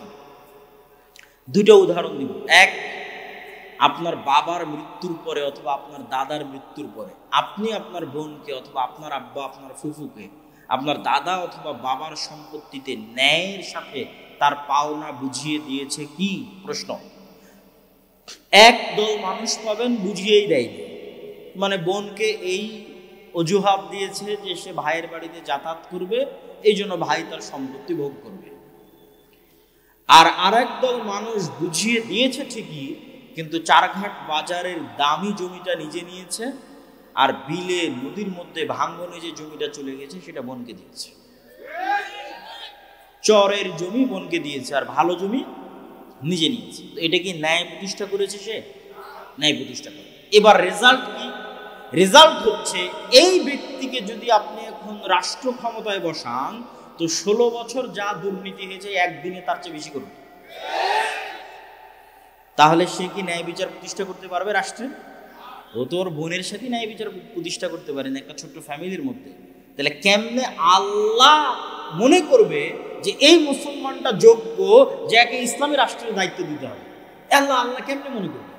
আল্লাহ তো বলে রেখেছে ইসলামী রাষ্ট্রের ব্র্যান্ডিং ন্যায় বিচার, তো ওর বোনেরই সম্পদ মেরে দিয়েছে। উদাহরণ 2, চারঘাট, বাঘা সহ আশেপাশের অঞ্চলে অসংখ্য জায়গায় বিবাহ হচ্ছে যৌতুকের ভিত্তিতে, হচ্ছে না? হচ্ছে। তাহলে যে যুবক তার স্ত্রী বা স্ত্রীর পরিবারের নিকট থেকে যৌতুক বাবদ টাকা গ্রহণ করেছে, সেটা প্রকাশ্যে হোক অথবা ছলে বলে কৌশলে হোক। ছলে বলে কৌশলে মোটরসাইকেল নিয়েছে, নাইনি? নিয়েছে। ফ্রিজ নিয়েছে, এসি নিয়েছে। তো ছলে বলে কৌশলে হোক, প্রকাশ্যে হোক, সে আর এক মানুষের সাথে, আর এক পরিবারের সাথে অন্যায় করেছে। এটা অন্যায়, এটা মানুষের সাথে সম্পর্কিত অন্যায়। তো যার হাত থেকে তার স্ত্রীর পরিবার বা তার স্ত্রীর পিতা ন্যায় পায়নি, ওই ব্যক্তিকে আপনি রাষ্ট্র ক্ষমতায় বসিয়ে দিলে ও গত 16 বছর যা দুর্নীতি হয়েছে তা 1 ঘন্টাতেই করে। 1 ঘন্টাতে অতটি টাকা কিভাবে চুরি করা যায় তার চেষ্টা করে। কেননা সে তো তার শ্বশুরের সম্পদ দেখে লোভ সামলাতে পারে। তাহলে এই মুসলমানেরা রাষ্ট্রের ন্যায় প্রতিষ্ঠার যোগ্য? তাহলে এই মুসলমানদের হাত দিয়ে আল্লাহ রাষ্ট্রে ইসলামকে বসাবেন, তো ইসলামেরই তো কলঙ্ক হয়ে যাবে। সম্মানিত উপস্থিতি, তাহলে আবারও চলে আসে রাষ্ট্রে ইসলাম প্রতিষ্ঠার ব্র্যান্ডিং ন্যায় বিচার। তাহলে যে মুসলমান ন্যায় প্রতিষ্ঠা করার যোগ্য, ওই মুসলমানই রাষ্ট্র ইসলাম প্রতিষ্ঠা করার যোগ্য। তাহলে মুসলমান ন্যায় প্রতিষ্ঠা করার যোগ্য নয়। দুই, আজকের যুগের মুসলমানদের আরেকটা বড় সমস্যা হচ্ছে আজকের যুগের মুসলমানেরা সত্য বলা জানে না, আর মিথ্যা বললে কখনো নেতা হওয়া যায় না। মিথ্যা বলে কেউ নেতা হতে পারে না, সত্যই মানুষকে নেতা বানায়। তো আজকের যুগের মুসলমানেরা যে পরিমাণ মিথ্যার সাথে সম্পৃক্ত, আজ থেকে 1400-1450 বছর আগের মক্কার কাফের মুশরিকদের চরিত্র সত্যের দিক থেকে এই মুসলমানদের চেয়ে ভালো ছিল। দুটো উদাহরণ যে তারা সত্যের দিক থেকে আপনার আমার চেয়ে ভালো ছিল। এক, আবু তালেব, আল্লাহর নবীর চাচা। আবু তালেব হচ্ছে আব্দুল মুত্তালিবের সন্তান। আব্দুল মুত্তালিব যখন জীবিত ছিল আব্দুল মুত্তালিব নেতা, আব্দুল মুত্তালিব মারা গেছে, এখন আবু তালেব নেতা। তো Abu Talib as a leader কাফের মুশরিক, ঈমান আনেনি, এই কথাই ঠিক, কিন্তু Abu Talib as a leader কোনোদিন মিথ্যা কথা বলেছে আর প্রমাণ কেউ ইতিহাস থেকে দেখা যে আবু তালেব কুরাইশ বংশের নেতা, সে কাফের মুশরিক, কিন্তু আমি চাচ্ছি মানুষ দেখা যে আবু তালেব মিথ্যুক। আপনারা খুঁজেন আজ থেকে, প্রমাণ দিবেন যে আবু তালেব কাফের মুশরিক কিন্তু মিথ্যা বলেছে।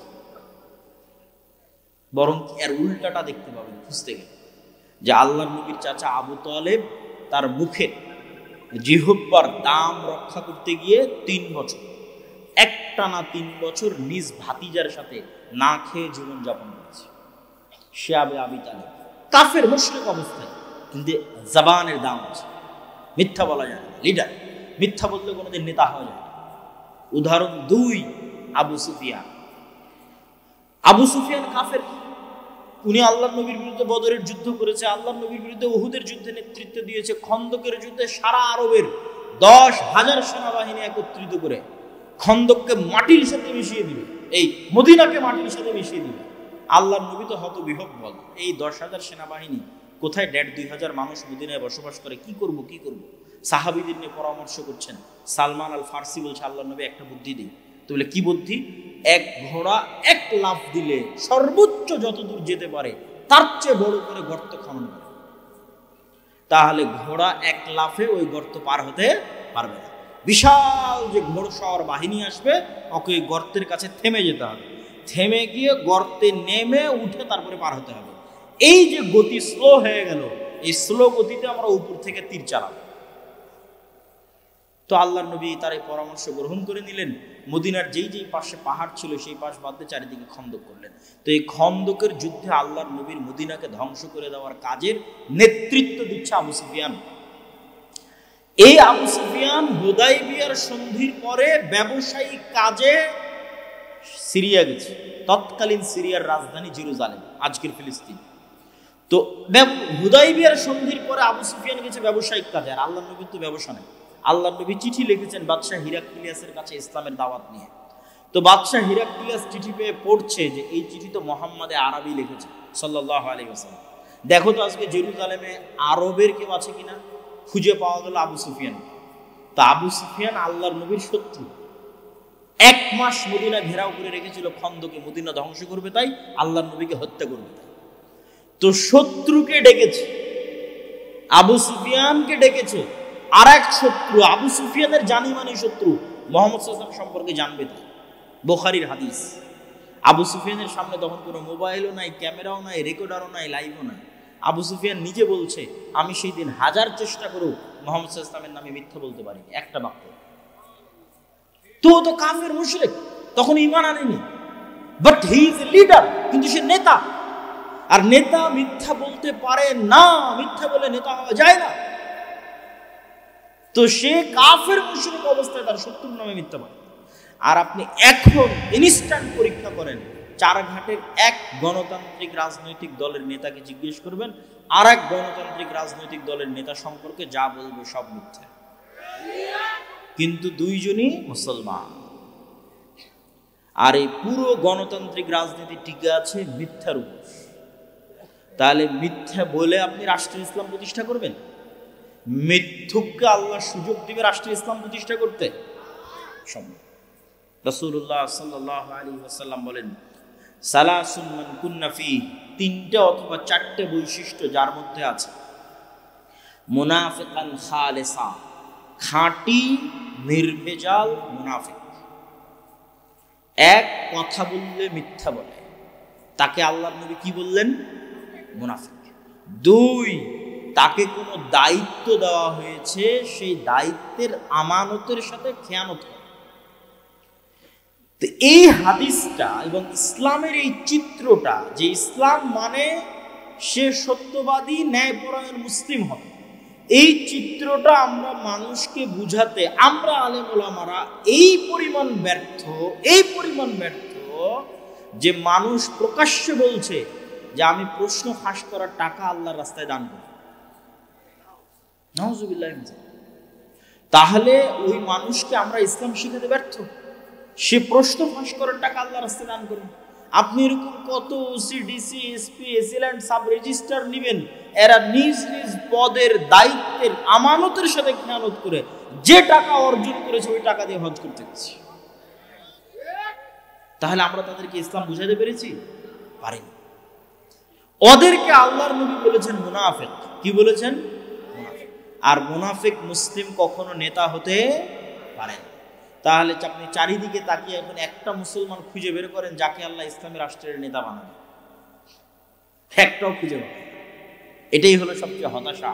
তো যদি খুঁজে না পাবেন তাহলে জিজ্ঞেস কেন করেন যে রাষ্ট্রীয় ইসলাম প্রতিষ্ঠা করতে? যোগ্য তো নাম রাষ্ট্রীয় ইসলাম প্রতিষ্ঠা করে। আর এই জিনিসটা আমি আরো বেশি রিয়ালাইজ করেছি, আরো বেশি অনুভব করেছি যখন ইউরোপে, ইংল্যান্ডে মুসলমানদেরকে দেখেছি। মুসলমানেরা দেধারসে আর এক খ্রিস্টান রাষ্ট্রের কাছে, আর এক কাফের রাষ্ট্রের কাছে মিথ্যা বলতেছে। ওই খ্রিস্টান কাফের রাষ্ট্রের কাছে 2টা টাকা বেশি পাবে না। মানে মুসলমানে তো মিথ্যা বলছেই, কিন্তু এক মুসলমান যে বলে যে আমি কালেমা পড়েছি আশহাদু আল্লা ইলাহা ইল্লাল্লাহ, সে নাকি নবীর উম্মত। তো নবীর উম্মতের নবীর কি অপমান, আর এই কালেমার কি অপমান যে কালেমা পাঠকারী মুসলমান আর এক খ্রিস্টান আর এক কাফের এবং কাফের রাষ্ট্রের কাছে মিথ্যা বলছে 2টা টাকা বেশি নেওয়ার জন্য। বলেন নাউজুবিল্লাহ। এই হলো মুসলমানদের আত্মমর্যাদা, এই হলো মুসলমানদের আত্মসম্মান।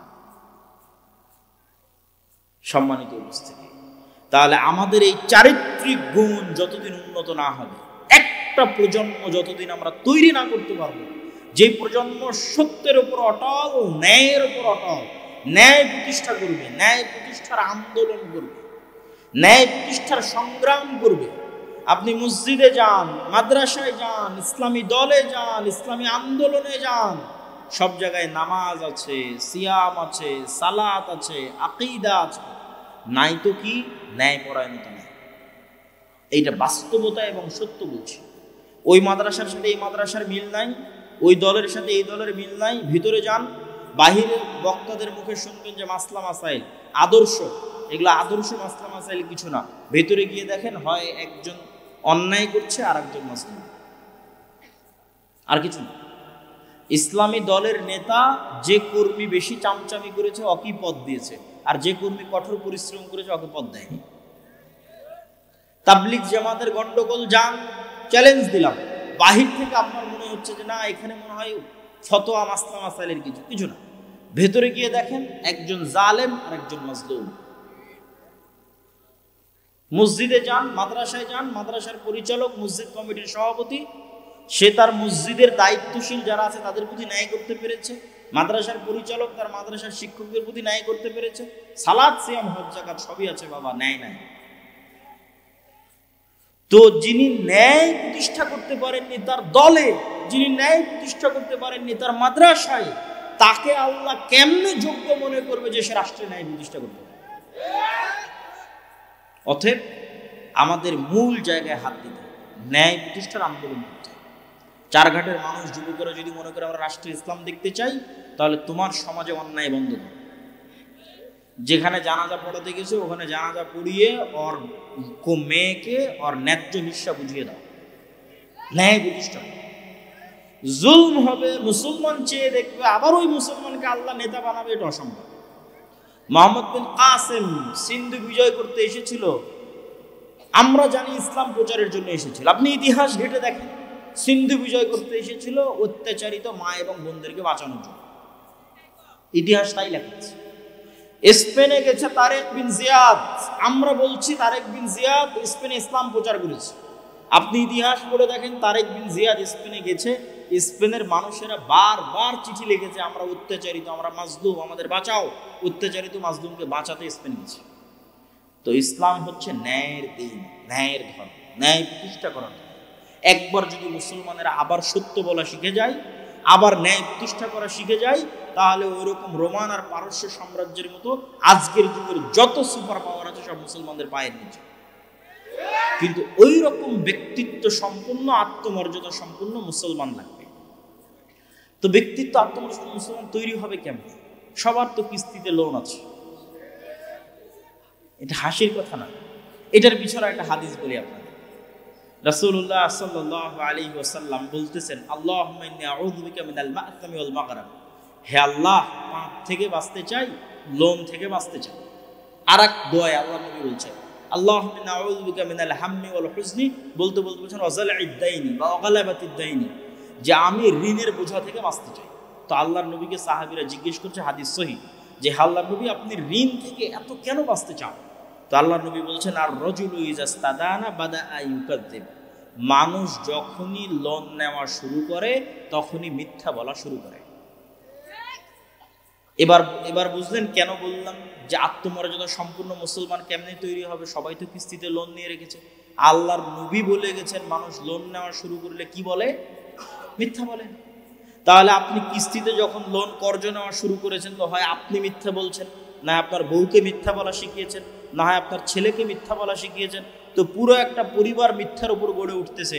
তো এই পরিবার থেকে মোহাম্মদ বিন কাসেম, তারেক বিন জিয়াদের জন্ম হবে? সালাহুদ্দিন আইয়ুবীর জন্ম হবে? অসম্ভব। শুধু গোলামের জন্ম হতে পারে, গোলাম, কৃতদাস, যারা ভারতের গোলামি করে জীবন পার করবে, সেই গোলামের জন্ম হতে পারে। আর যদি বলে না গোলামের জন্ম হবে না, নেতার জন্ম হবে, তাহলে অবশ্যই সত্য বলতে হবে।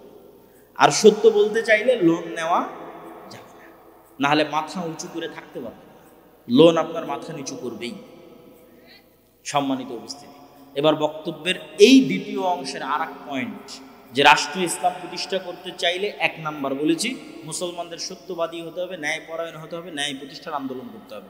পয়েন্ট নাম্বার 2, নিজের দ্বীনের উপর, নিজের নবীর সুন্নাতের উপর শক্ত কনফিডেন্স, আত্মবিশ্বাস করতে হবে। এবং এটার উদাহরণ দিয়ে আমি আমার বক্তব্যের শেষের দিকে চলে যাব। শক্ত আত্মবিশ্বাস এবং শক্ত কনফিডেন্স যদি দেখতে চান, তাহলে 2টা জাতিকে দেখবেন, একটার নাম হিন্দু আর একটার নাম ইহুদি। আপনি বলবেন পৃথিবীর সবচেয়ে 2 নিকৃষ্ট জাতির উদাহরণ দেখতে বললেন, জি। হিন্দুর উদাহরণ 1 নম্বর কেন? সারা বাংলাদেশের সীমান্তগুলোতে যখন সমস্যা হচ্ছে, আমাদের যুবকেরা ফেসবুকে ট্রল করতেছে যে ভারতের মানুষের টয়লেট নাই, ভারতের মানুষেরা গোমূত্র পান করে, ইত্যাদি ইত্যাদি ইত্যাদি, অসংখ্য ট্রল। তো আমি কিন্তু যখন এই সমস্ত ট্রল দেখি, আমার মাথায় ঘুরে অন্য কথা। আমার মাথায় কি ঘুরে? আমার মাথায় ঘুরে 1947-এ ভারত প্রতিষ্ঠা হয়েছে সেকুলারিজমের উপর। গান্ধী, নেহরু, আবুল কালাম আজাদ, বল্লভভাই প্যাটেল, এরা সবাই মিলে সেকুলারিজমের উপর ভারত প্রতিষ্ঠা করেছে। আর মিস্টার জিন্না, আল্লামা ইকবাল, শেরে বাংলা মিলে পাকিস্তান আর বাংলাদেশ প্রতিষ্ঠা করেছে ইসলাম আর মুসলমানের নামের উপর। আজকে 70-75 বছর পর ওই পাকিস্তান আর এই বাংলাদেশ পাল্লা দিয়ে পৃথিবীকে বলছে, দেখো আমি কত বড় সেকুলার, আমি কত বড় উদার, আমি কত বড় ধর্মবিদ্বেষী, আমি মৌলবাদী নই, আমি উমুক নই, আমি তুমুক নই। এক রাজনৈতিক আবার পাশের দেশকে আশ্বস্ত করছে যে আমরা মৌলবাদী নই। তো এরা হচ্ছে পাল্লা দিয়ে পৃথিবীকে দেখাচ্ছে, দেখো কি আমি সেকুলার, আমি মৌলবাদী না। এবার যেই দেশ 1947-এ সেকুলারিজমের উপর প্রতিষ্ঠা হয়েছিল, সেই ভারত আজ 75 বছর পর হিন্দুত্ববাদকে ডাঙ্কে কি চোট পার, মানে দুনিয়ার কারো কথার পরোয়া না করে হিন্দুত্ববাদকে রাষ্ট্র ক্ষমতায় বসিয়েছে। তাহলে একটা হিন্দুর তার নিজের দ্বীনের উপর কনফিডেন্স কোন লেভেলের, যে ও রাষ্ট্রীয়ভাবে গোমূত্র পান করতে পারে, রাষ্ট্রীয়ভাবে। তাহলে গোমূত্র পান করার মতো একটা ভ্রান্ত বিষয়ের উপর একটা হিন্দুর কনফিডেন্স কোন লেভেলের হতে পারে যে সে হিন্দুত্ববাদকে রাষ্ট্র প্রতিষ্ঠা করে ছেড়েছে। আর এই যে মুসলমান যুবকরা ট্রল করতেছে, এ এত বড় বাপের মরদ যে আল্লাহর নবীর একটা সুন্নাত না ওর জীবনে বাস্তবায়ন করতে পেরেছে, না ওর সমাজে, না ওর রাষ্ট্রে। তো ওর চেয়ে ভীরু কাপুরুষ কেউ আছে? কেউ নাই। এই জন্য বলেছি কনফিডেন্স শিখো হিন্দুদের থেকে। যদি বলো হ্যাঁ ওদের চেয়ে সাহসী, ওদের চেয়ে বাপের বেটা, তাহলে প্রকাশ্যে বলো ইসলাম রাষ্ট্রে প্রতিষ্ঠিত হবে। হিন্দুত্ববাদ যদি রাষ্ট্রে প্রতিষ্ঠা হতে পারে, ইসলাম পারে না, তাহলে ওটা বলতে পারো না কেন? মিনমিন করো কেন? আর এই দেশে যারা রাজনীতি করতে আসবে, এই ধরনের মিনমিন করে যারা রাজনীতি করবে যে পাশের দেশকে আশ্বস্ত করেছি, এই সমস্ত গোলামের দেশে দরকার নেই। এই দেশের রাজনীতি এখন আর গোলামির বক্তব্য দিয়ে চলবে না। এখন স্বাধীনতার উপর ভিত্তি করে কথা বলতে হবে। গোলামির দিন শেষ হয়ে গেছে, আর এই গোলামির দিন আরো শেষ হবে যদি একটা প্রজন্ম বের হয়ে আসে সত্যবাদী, ন্যায়পরায়ণ। আর 3 নাম্বার গুণ কি? নিজের দিনের উপর ফুল কনফিডেন্স। এই ফুল কনফিডেন্সের একটা উদাহরণ দিলাম হিন্দুদের দিয়ে, আর একটা উদাহরণ দিই ইহুদিদের দিয়ে। লন্ডনে যদি যান, পার্সেন্টেজ যদি করেন যে লন্ডনের মুসলমানদের মধ্যে কত পার্সেন্ট মুসলমান দাঁড়িয়ে রাখে, আর লন্ডনের ইহুদিদের মধ্যে কত পার্সেন্ট ইহুদি দাঁড়িয়ে রাখে। প্রশ্ন নাম্বার 1। প্রশ্ন নাম্বার 2, সারা পৃথিবীর ইহুদিদের মধ্যে কয়টা ইহুদি এমন আছে, কয়টা ইহুদি ফ্যামিলি এমন আছে যে ইচ্ছাকৃতভাবে 1-এর অধিক সন্তান নেয়নি, ইচ্ছাকৃতভাবে 2-এর অধিক সন্তান নেয়নি? কয়টা? একটাও যদি কেউ খুঁজে বের করতে পারে তাও যেন পেশ করে যে একটা ইহুদি পরিবার খুঁজে পেয়েছি যে ইহুদি পরিবার ইচ্ছাকৃত 1-এর অধিক সন্তান নেয়। পয়েন্ট নাম্বার 3, একটা ইহুদি পরিবার বা একজন ইহুদি ব্যক্তি বা একটা ইহুদি সমাজের একটা অংশ খুঁজে বের করে নিয়ে আসতে হবে যারা পারস্পরিক সুদের লেনদেন করে। হ্যাঁ, সারা পৃথিবীতে সকল সুদী কারবারের গডফাদার ওরাই, কিন্তু ওরা নিজেরা সুদী লেনদেন করে। এক ভয়ঙ্কর আজীব জাতি। কি পরিমাণ কট্টর তাদের দিনের উপর।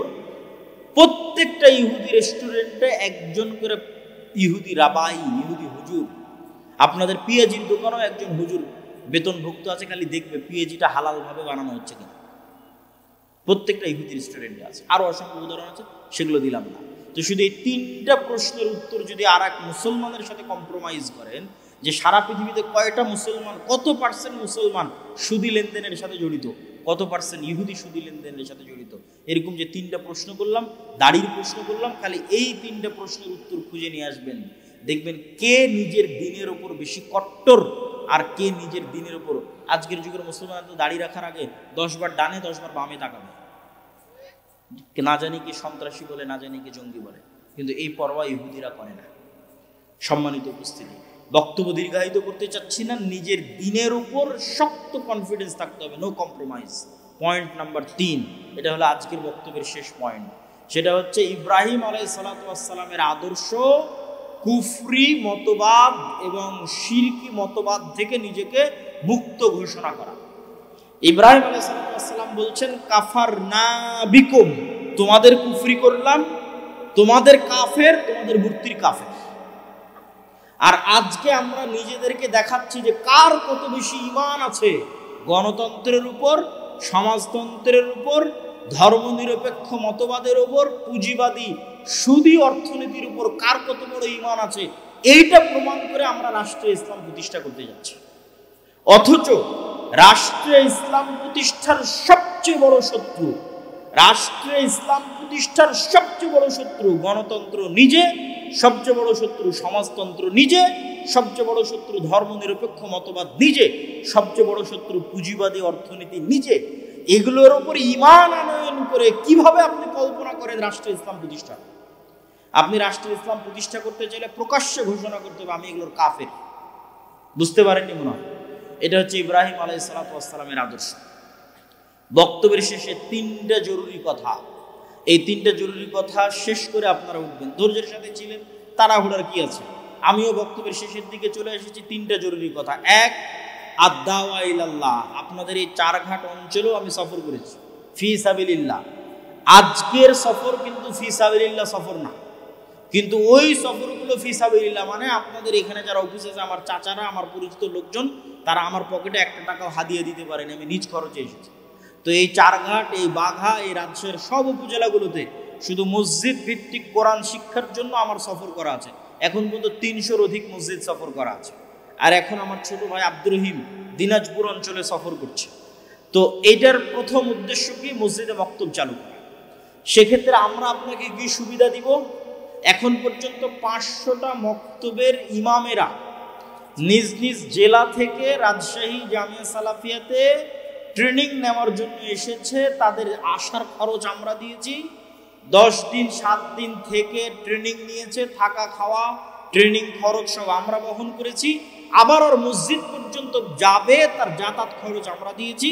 আবার প্রত্যেকের হাতে 5টা 10টা করে ফ্রি বই দেওয়া হয়েছে। তবে আলহামদুলিল্লাহ আগামী 22 তারিখ এই 500টা মক্তবের সকল ছাত্রছাত্রীকে 1 কপি করে প্রায় 20,000 উসমানী কায়দা ফ্রি বিতরণ করা হবে। বলেন আলহামদুলিল্লাহ। তাহলে এই যে সব কিছু নিয়ে বসে আছে, মানে আপনি যদি আপনার মসজিদের ইমামকে না পাঠান, আপনি যদি আপনার মসজিদে আমাদের উন্নত সিলেবাস অনুযায়ী ট্রেনিং নিয়ে মক্তব না চালান, তাহলে সেটার জবাবদিহিতা আপনাকে দিতে হবে, সেটার দায়িত্ব আমরা নিব না। কিন্তু আমাদের দরজা উন্মুক্ত, আহ্বান উদাত্ত যে আপনাদের মসজিদের বক্তব্যগুলোকে আর দাওয়া ইলাল্লাহর অধীনে ট্রেনিং নিয়ে আমাদের সিলেবাসে, এবং আমাদের সিলেবাসের বইও আমরা দিয়ে দিচ্ছি, আপনাদের বক্তব্যে দ্বীন এবং কোরআন শিক্ষার ব্যবস্থা চালু করেন। পয়েন্ট 2, মাসিক আল ইতিসাম। আমি জানি না এখানে চারঘাটে আসে কিনা। মাসিক আল ইতিসামের প্রতি মাসের সম্পাদকীয় সমসাময়িক, যেমন এই মাসের সম্পাদকীয় পাবেন দামেস্কে মুজাহিদদের সিরিয়া বিজয়। ওই যে বললাম ঈসা আলাইহিস সালাম এসে ক্রুশ ভাঙবেন, কেন ভাঙবে তার উত্তর মাসিক আল ইতিসামে আছে। আর দেশ বিদেশের আলেম ওলামারা ফতোয়া বোর্ডে বসে, ভারতের আলেমরা, সৌদি আরবের আলেমরা, তারা ফতোয়া বোর্ডে বসে, তাদের ফতোয়া বোর্ডের ভিত্তিতে ফতোয়া নির্ধারিত হয়। নাম্বার 3, আগামী 13-14 ফেব্রুয়ারি আল জামিয়া সালাফিয়া রূপগঞ্জ নারায়ণগঞ্জ এদেশের আহলে হাদিস এবং সালাফিদের সবচেয়ে বড় সম্পত্তি, প্রায় 100 বিঘা জমি, প্রায় এদেশের সালাফি এবং আহলুল হাদিসদের সবচেয়ে বড় সম্পদ। এটা অন্তত আপনাদের দোয়া করার জন্য দেখতে যাওয়া উচিত। বলেন ইনশাআল্লাহ, যেন ওইটা আল্লাহ সুবহানাহু ওয়া তাআলা মারকাজুল ইলম হিসেবে কবুল করে। সেখানে এবছর ভারত, পাকিস্তান, নেপাল, সৌদি আরব প্রায় 4-5টা দেশ থেকে আলেম ওলামা আসতেছে।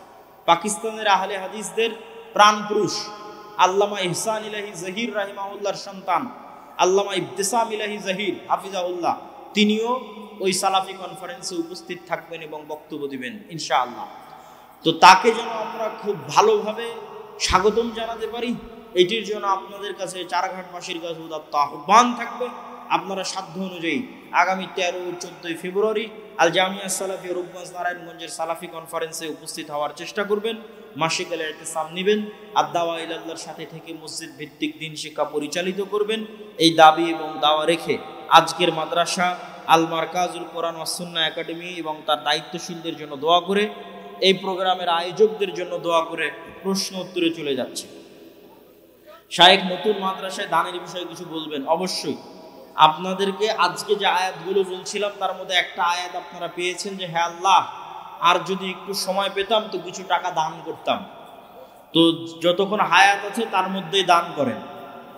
এক বক্তা অন্য বক্তার সমালোচনা করে, এগুলো ঠিক নয়। বর্তমান যুবক সমাজ বিভিন্ন অপরাধে লিপ্ত, এই সম্পর্কে আপনার নসিহত কি?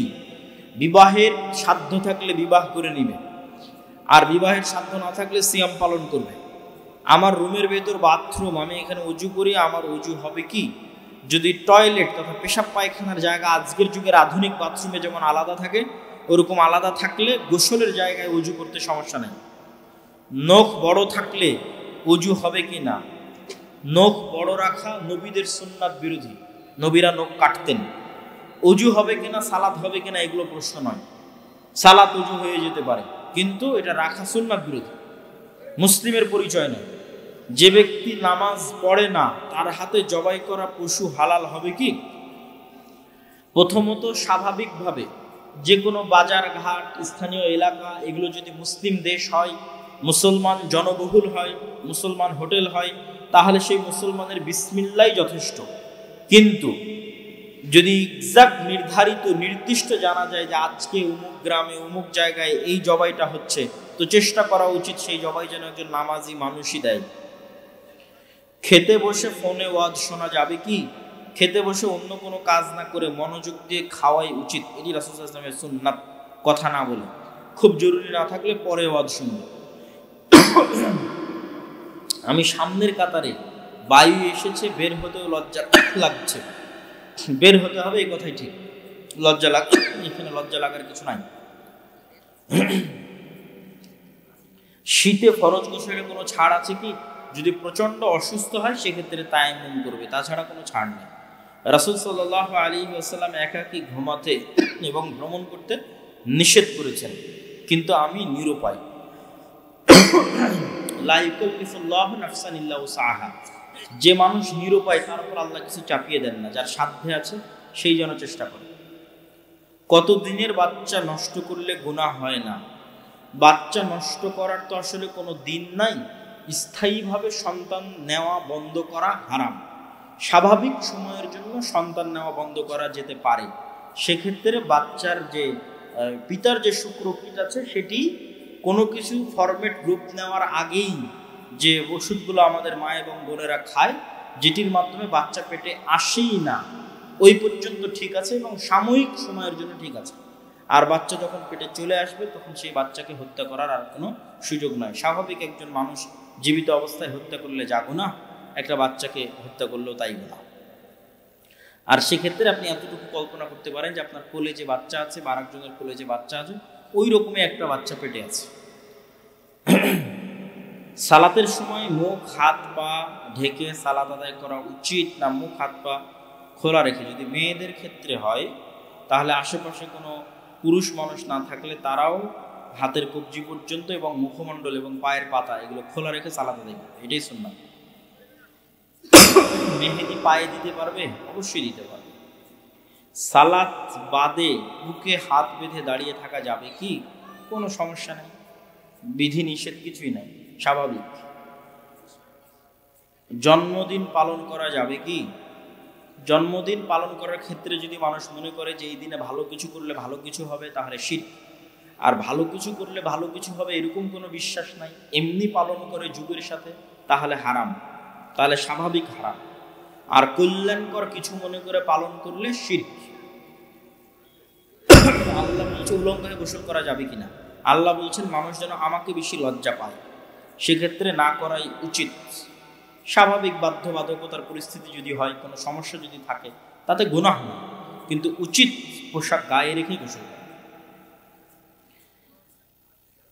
অলসতা বশত সালাত না পড়া আর অস্বীকার করা, দুইটার কি একই বিধান? অলসতা বশত সালাত একদিনও পড়ে না আর অস্বীকার করে, দুইটা প্রায় একই। আর অলসতা বশত সালাত মাঝে মধ্যে মিস যায়, মাঝে মধ্যে পড়ে, তাহলে ওই যে ওয়াইলুল লিল মুসাল্লিন আল্লাযীনা হুম আন সালাতিহিম সাহুন, ধ্বংস ওই সমস্ত মুসাল্লিদের জন্য যারা সালাত থেকে গাফেল, কিন্তু তার হুকুম সালাত অস্বীকারীর মতো নয়। সে সালাত আদায়কারী, কিন্তু তারও ধ্বংস আছে, কেন? সে সালাত থেকে গাফেল। কি প্রশ্ন করেছে! আহলে হাদিসরা আবার এগুলো প্রশ্ন করেন। একজন দেওবন্দি অনুসারী স্কুল শিক্ষকের প্রশ্ন, মহিলারা কি প্রজেক্টরের মাধ্যমে বক্তব্য রাখতে পারবে? মহিলারা দাওয়াতি কাজের উদ্দেশ্যে এক অঞ্চল থেকে আর এক অঞ্চলে সফর করতে পারবে না। আর মহিলাদের দাওয়াত বা প্রচার কাজে অংশগ্রহণ করা জরুরি নয়। যখন এরকম ছেলে নাই, দাওয়াত দিবে, দাওয়াতি কাজ করবে, সেই সমস্ত পরিস্থিতি হলে সেটা ভিন্ন কথা। অথবা এরকম কোনো স্পেশাল মেয়ে যার কাছে স্পেশাল নলেজ আছে, জ্ঞান আছে, তো মানুষ তার কাছে যাবে জ্ঞান নেওয়ার জন্য। বাসায় দাওয়াতি কাজ করতে পারে, মেয়েরা নিজ নিজ বাসায় আশেপাশের পাড়া প্রতিবেশীর মতো দাওয়াতি কাজ করতে পারে। দাড়ি রাখা কি ফরজ? দাড়ি রাখা, মুসলমানি করা, এগুলোর সম্পর্ক ফরজের সাথে নয়। এগুলোর সম্পর্ক হচ্ছে মুসলমানের চিহ্ন। আপনি একজনকে বলতে বলেন যে মুসলমানি করা ফরজ, সে দলিল আদিল্লাহ কোরআন হাদিস থেকে পেশ করুক, কথা ওইটা না। কথা কি? মুসলমানি করা মুসলমান হওয়ার চিহ্ন। তো দাড়ি রাখা কি মুসলমান হওয়ার চিহ্ন? যে দাড়ি নাই সে মুসলমানদের কাতারে পড়ে না, মানুষ দেখলে মনে করবে না সে মুসলমান না, সে হয়তো কাফের, মুশরিক, মুনাফিক, ইহুদি, চাড়াল, হিন্দু। আর যদি দাড়ি থাকে তাহলে এটা একটা আলামত যে না এই লোকটা মুসলমান হতে পারে। ইসলামী জালসায় মহিলারা পর্দার আড়াল থেকে প্রজেক্টর দেখতে পারবে। আমি শপিং ব্যাগের প্রিন্টের কাজ করি, অনেক সময় অনেক শপিং ব্যাগে ঈশ্বর সর্বশক্তিমান এই কথা লিখতে বলে। এইটা একটি ধর্মবিরোধী কথা। আপনি লিখতে বলবেন আল্লাহ সর্বশক্তিমান, তাহলে করা যাবে না। চারঘাটে আহলে কোরআনের প্রচার প্রসার বৃদ্ধি পেয়েছে, আমাদের করণীয় কি? করণীয় হচ্ছে তাদের বিষয়ে আপনাকে জ্ঞান অর্জন করতে হবে, জ্ঞান অর্জন করে দাওয়াতি কাজ করতে হবে। সেক্ষেত্রে আমাদের বক্তব্য, আমাদের লেখনী এগুলোকে আপনারা সাথে রাখতে পারেন।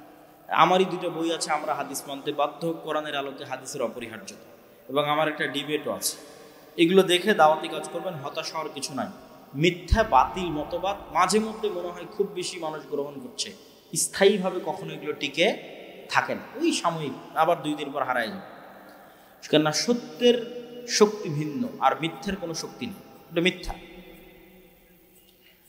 আজানের শেষ কথা লা ইলাহা ইল্লাল্লাহ বলার পর মুহাম্মদ রাসূলুল্লাহ বলা যাবে কি? কোনো প্রয়োজন নাই। আজান শেষ হয়ে গেছে, আজান শেষের দোয়া বলবে। রাসূল সাল্লাল্লাহু আলাইহি ওয়াসাল্লাম মেরাজ সশরীরে ছিল না স্বপ্নে ছিল? অবশ্যই সশরীরে। যদি স্বপ্নে হতো তাহলে মক্কার কাফেরদের মধ্যে কি আর অত কানাঘুষা, অত গন্ডগোল, অত মারামারি হতো না? যদি স্বপ্নে হতো তো সবাই মেনে নিত, হ্যাঁ আমিও তো স্বপ্নে আমেরিকা থেকে ঘুরে এসেছি, সমস্যা কি?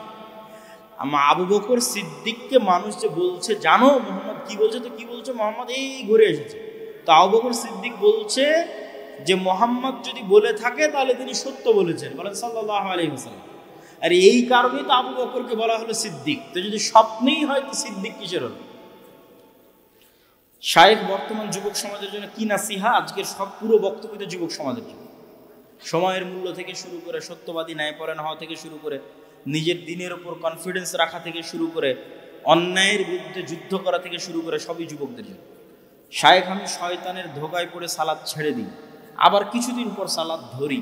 শয়তানের ধোকা থেকে বাঁচার উপায় সৎ বন্ধু, আল্লাহওয়ালা নামাজি সালাত আদায়কারী বন্ধু খুঁজে নাও যে তোমাকে 5 ওয়াক্ত সালাতে দাওয়াত দেবে। শায়েখ আমার গ্রামের মানুষ ছাগলের জন্য মানুষের গাছে না বলে পাতা ঘাস কাটি। তুমি যদি বুঝো যে ওই মানুষ জানতে পারলে খারাপ মনে করবে তাহলে কাটা যাবে না। বিবাহের দেনমোহর যদি টাকা না বেঁধে ওমরা হজ করাই তাহলে কি সেটা সহি হবে? দেনমোহর যদি এভাবেই ঠিক করে থাকেন যে তোমাকে হজ ওমরা করাবো তাহলে ঠিক আছে, আর যদি ওটা ঠিক না করে থাকেন পরবর্তীতে বলছেন তাহলে তো হবে। বাবা মাকে না জানিয়ে যদি আমি বিবাহ করে থাকি তাহলে কি এটি জায়েজ হবে? যদি তুমি ছেলে হও আর মেয়ের বাবা মা জানে, মানে মেয়ের বাবার উপস্থিতিতে বা তার সম্মতিতে বিয়ে হয়েছে, তাহলে শরীয়তের দৃষ্টিতে বিয়ে শতভাগ বৈধ, কোনো সমস্যা নেই। আর যদি প্রশ্নকারী মেয়ে হয় তাহলে বিবাহ বাতিল। হুজুর আসসালামু আলাইকুম, উজু ব্যতীত কোরআন, এটি উত্তম যে মানুষ উজু অবস্থায়, পবিত্র অবস্থায় কোরআন পড়বে, তবে বাধ্য নয়, জরুরি নয় যে সেটি ছাড়া মানুষ কোরআন পড়তেই পারবে না, বরং সব সময় মানুষ কোরআন পড়তে পারবে। ফরজ নামাজের পর হাত তুলে মোনাজাত, এগুলো তো তোমরা জানো, কতদিন শুনেছ। সিজদা দেওয়ার সময় নামাজের নিয়ম পুরুষ মহিলা, এগুলো অ্যান্সার সবাই জানে। আল্লাহর নবী সবার জন্য নবী, পুরুষের জন্য মহিলাদের জন্য। তো আল্লাহর নবী যা করবে তাকে গেলে পুরুষদের জন্য না মহিলাদের জন্য? সবার জন্য। যতক্ষণ আলাদা না করে দিবে ততক্ষণ সবার জন্য। সবাই বৈঠক শেষে দোয়া পড়ি, আজকের এই প্রতিষ্ঠানে বেশি বেশি দান করি। সুবহানাকাল্লাহুম্মা ওয়া বিহামদিকা